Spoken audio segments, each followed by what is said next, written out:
the title, you would know, hey, meat lovers chili. What I'm doing here, and this is a cheap bacon. This is 1 pound of bacon. I started with a coal pot. Turn on, put the bacon in there, turn on the heat, and I want that to sort of brown, render off all that fat. We will use some, if not all of that fat. But for now, we want to brown this bacon. Now, here's the thing. I use a cheap bacon. If you are doing this on your stovetop or in your oven, later on, I'll be putting this on the smoker.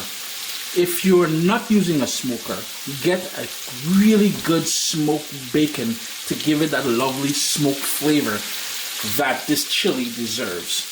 The whole idea was not to get the bacon crisp because, let's face it, once we chop this up, which we will do later on, put it back into the chili, it's just going to get soggy. So what we did was we browned it and we rendered out all that nice, lovely, smoky bacon niceness on the bottom there. That same grease that you're seeing there, that same sort of fond that you're seeing on the bottom there, I'm going to use to brown my beef.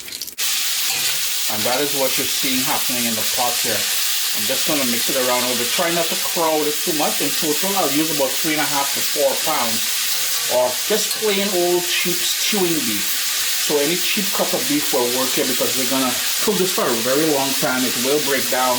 It's cut up into about 1 to 1.5 inch pieces. It will shrink as it cooks. Now here's the thing. You're watching this and you're thinking, well, Chris, there's nothing Caribbean about this. And you are absolutely correct.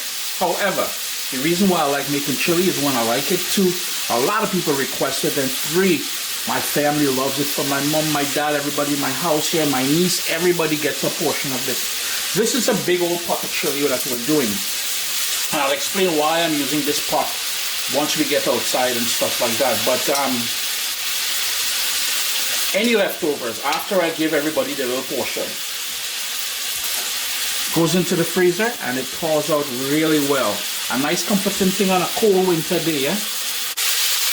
My beef is starting to brown really nice. So here's where I'm going to add my onions in there. And that is a large onion. And I want to sweat that down. I want that to pull out all that nice flavors in there. So what I'm going to do at this point is also add my peppers in there as well too. And that is just some red bell pepper and some green bell pepper. Give that a little mix. I'm going to add my celery and my jalapeno peppers, and that's 3 stalks of celery and 4 jalapeno peppers. I like it spicy. That jalapeno I find, and I like to test my jalapenos before I start using it. So I cut a little piece off, and I know it's not really spicy. So if you don't like real heat, don't add as many. Depending, it can be hot, but sometimes it just isn't, right? Time to add some oregano in there. You can't have chili without chili powder. And may I recommend just going out to the grocery store and buying those pre-mixed chili powder. I've found that once you find a brand that you like, it will give you really good results.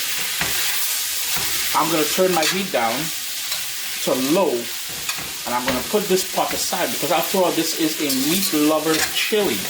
So what I might need to do is begin. And what I mean by that is we need some ground beef. And here I'm using a lean ground beef. I started with a dry frying pan again.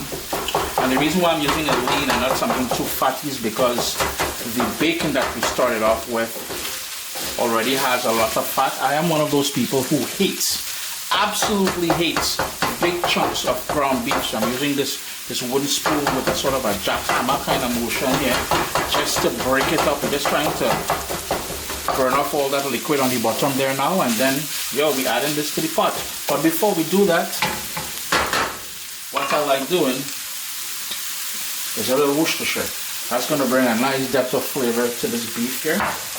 I'm just going to cook this for a few minutes more, and then boom bam, we can scrape that down in there, mix that in.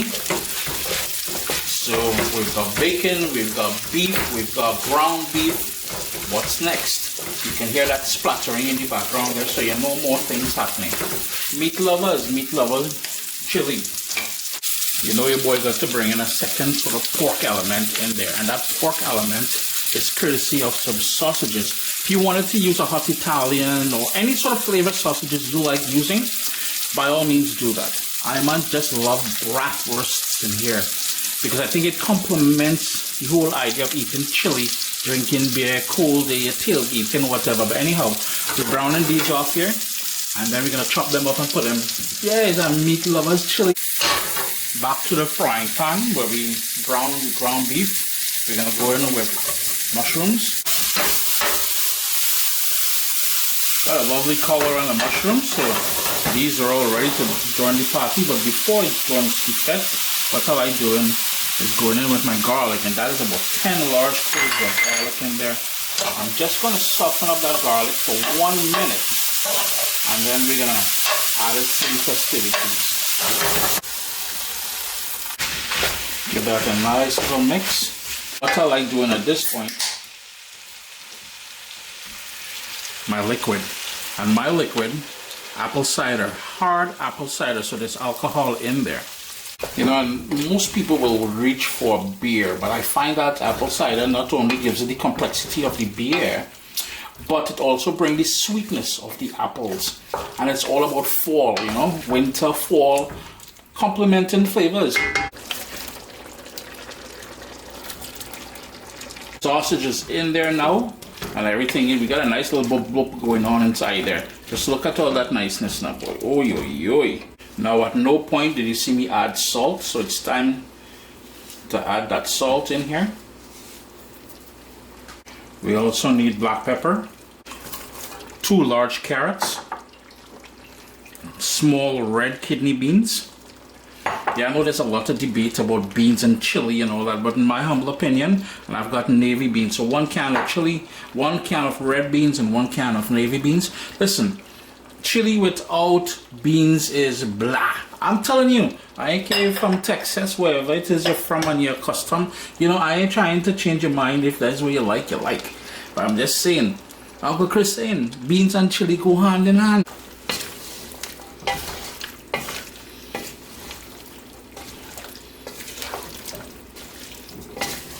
It's now time to let it rain, all that nice bacon that we ran. Work that in there, like so. And you can already tell, this is just going to be glorious when it's all done. Yeah, but low and slow, eh? We need the tomato element, so I like using passata. So I've got a cup, maybe 3 of them. And they are 23 fluid ounces or 660 ml. And to round things off, 1 can of stewed chopped tomato. And that chopped up tomato, they will give it some more body. Just look, oh my word. Just look at the niceness Uncle Chris have here waiting for you all. Anyhow, we have a few options here now. We're going to top it with some bay leaves. We need a few bay leaves in here, maybe about 3 bay leaves. And you have the option of sticking this in the oven or doing it on the stove top, low and slow. I'm going to go put this on the smoker outside. And the reason for the big wide pot like this is because I want that smoke to carry through and go deep within this chili here and give you a kind of niceness you're not accustomed to. Yeah. Now if you wanted to use those disposable containers, you know, the foil containers you can get at the dollar store, by all means do that.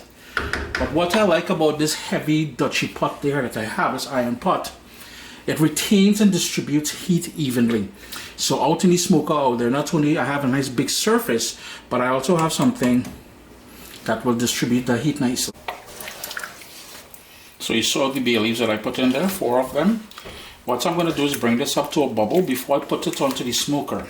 My smoker is preheating to 300 degrees. So by starting it here and taking it outside after, it kind of speeds up the cook time. Mind you, it is still going to take a while.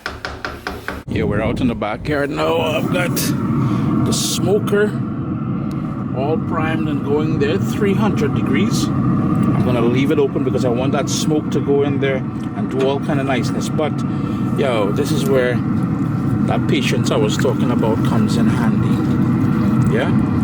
Yeah, and here's a sneak peek of what the backyard looks like. It's November. It's about +1 degree, so all my furniture is under the tarp there. The garden is completely gone. We got the gun just still over there. The thing's strong. Ah yeah. Ah yeah. But anyhow, my dad was down and he prepped everything ready for next year. 6 hours and 4 minutes later, you notice that nice little, yo, look at the color now. Just look at the color. I stirred it a few times. I did have to add a little bit of liquid. So what I did was I added 2 cups of beef broth or beef stock to the mix. Hit that a little stir. Just look at that, boy.